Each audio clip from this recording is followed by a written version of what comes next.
Hello students, अपने previous lecture में हम लाइम सोडा मेथड को समझ चुके हैं।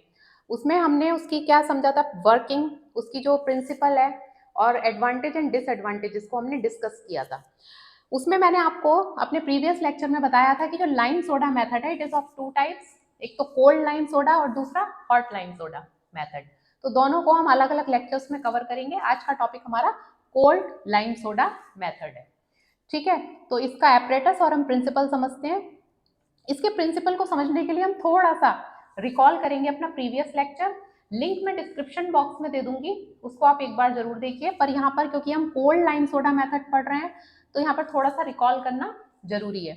ठीक है, तो लाइम सोडा मेथड में मैंने आपको बताया था कि क्या होता है कि हार्ड वाटर में जो प्रेजेंट सॉल्युबल इम्प्योरिटीज है, सॉल्युबल इम्प्योरिटीज, ये मैं प्रिंसिपल बता रही हूँ लाइम सोडा मेथड का ब्रीफ में।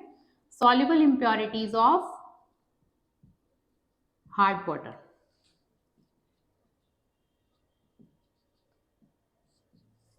Is converted to insoluble precipitate. किस प्रिंसिपल पर वर्क करता है lime soda method? Soluble impurities of hard water को हम कन्वर्ट कर देते हैं इनसॉल्युबल प्रेसिपिटेट में। कैसे? हार्ड वाटर में ऐड करके calculated amount of lime and soda, lime और सोडा को ऐड करके, जहां लाइम CaOH होल्ट वाइज और सोडा Na2CO3 है। ठीक है, इसको कर देते हैं हम यहाँ पर ऐड, तो हमें इनसॉल्युबल प्रेसिपिटेट मिल जाता है। एक चीज और ऐड करेंगे यहाँ पर, दैट इज कोएगुलेंट।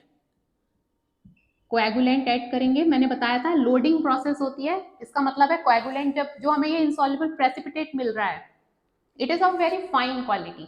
इसको इतना इजी नहीं होता रिमूव करना कि हम इसको रिमूव कर दें और सॉफ्ट वाटर मिल गया, थोड़ा फाइन होता है ये। तो हम इसमें लाइम और सोडा के साथ में कोएगुलेंट भी ऐड करते हैं। कोएगुलेंट का काम क्या होता है, ये इनसॉल्युबल प्रेसिपिटेट जो फाइन है ना उसको थोड़ा हैवी बना देता है, जिसको कि इजीली रिमूव किया जा सकता है। तो coagulant entraps the insoluble precipitate and make it heavy, so we remove it easily। ठीक है, कोएगुलेंट में बताया था आपको NaAlO2 हो सकता है, FeSO4 या फिर एलम हो सकता है, इनमें से कोई भी एज अ कोएगुलेंट ले सकते हैं। तो हमने क्या किया, soluble impurities of hard water को कन्वर्ट कर दिया इनसॉल्युबल प्रेसिपिटेट में। किसकी हेल्प से? लाइम सोडा और कोएगुलेंट की। इस इनसॉल्युबल प्रेसिपिटेट को रिमूव कर दिया जाता है, निकाल दिया जाता है और हमें मिल जाता है यहाँ पर soft water. Is it clear? Okay, तो ये जो वर्क करता है इस प्रिंसिपल पर, तो ये जो मेथड है हमारी lime soda method, it is of two types. Principle यही होगा, एपरेटस अलग हो जाएगा। ठीक है, समझते हैं आप cold lime soda method. Cold lime soda method क्यों कहते हैं इसे? क्योंकि ये होती है एट रूम टेम्परेचर।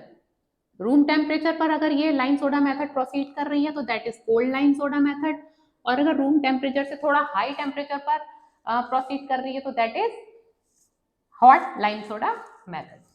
ओके, तो एट रूम टेम्परेचर, तो एक तो इसमें ये समझने वाली बात है कि एट रूम टेम्परेचर है तो ये कोल्ड लाइम सोडा मेथड है। दूसरी चीज external method of water softening है। अब इसका एपरेटस समझते हैं, प्रिंसिपल समझ आ गया सबको? ओके, अब इसका एपरेटस देखिए।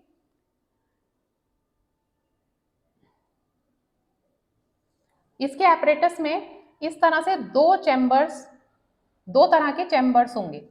एक तो ये जो बीच में बनाया मैंने इट इज इंटरनल चैम्बर, और ये जो बना रही हूं मैं these two are external chambers. ये दो एक्सटर्नल चैम्बर्स होंगे।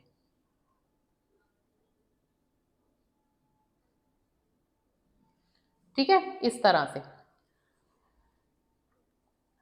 ये जो एक्सटर्नल चैम्बर्स हैं इनमें यहां पर फिल्टर्स लगे होंगे जो कि किसके बने हुए होंगे?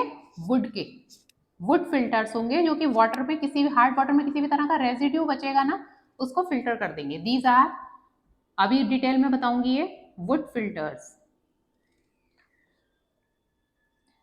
ठीक है, इस तरह का एपरेटस है। अब एपरेटस है, इसमें एक तो हार्ड वाटर हमें डालना है, दूसरा लाइम सोडा और कोएगुलेंट भी ऐड करने हैं। तो यहाँ पर ये इनलेट्स बना देती हूँ मैं, इस तरह से होंगे। देखिए, एक तो ये इस तरह का इनलेट होगा जिससे कि हार्ड वाटर जाएगा एक से, तो और दूसरे से जाएगा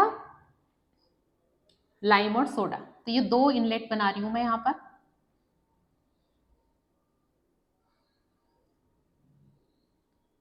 ठीक है, तो यहां से लाइम प्लस सोडा की कैलकुलेटेड अमाउंट डालेंगे हम,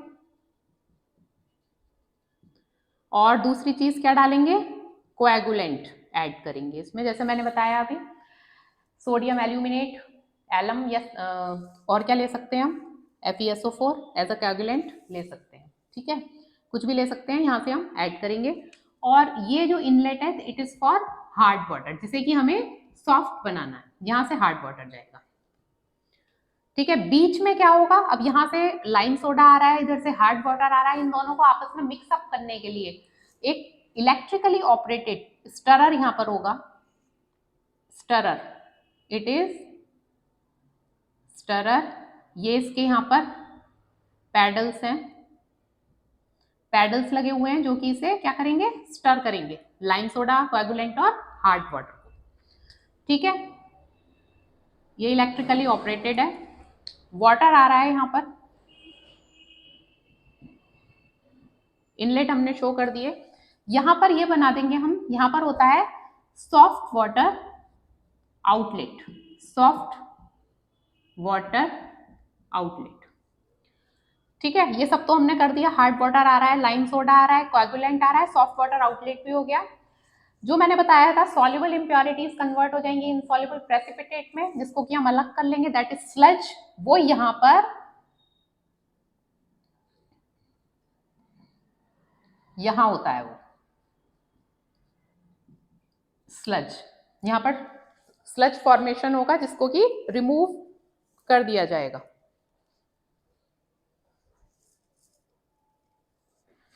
ठीक है, ओके। अब इसमें आपको क्या समझना है, हार्ड वाटर यहां से डाला हमने, इधर से कैलकुलेटेड लाइम सोडा और कोएगुलेंट, ये इनको स्टरर जो है स्टर कर देगा। ठीक है, इनसॉल्युबल प्रेसिपिटेट बनेगा, जिसको जो कि यहाँ पर स्लज की फॉर्म में आ जाएगा, जिसको रिमूव कर दिया जाएगा। और यहां से हम क्या निकाल लेंगे, ये सॉफ्ट वाटर आउटलेट है।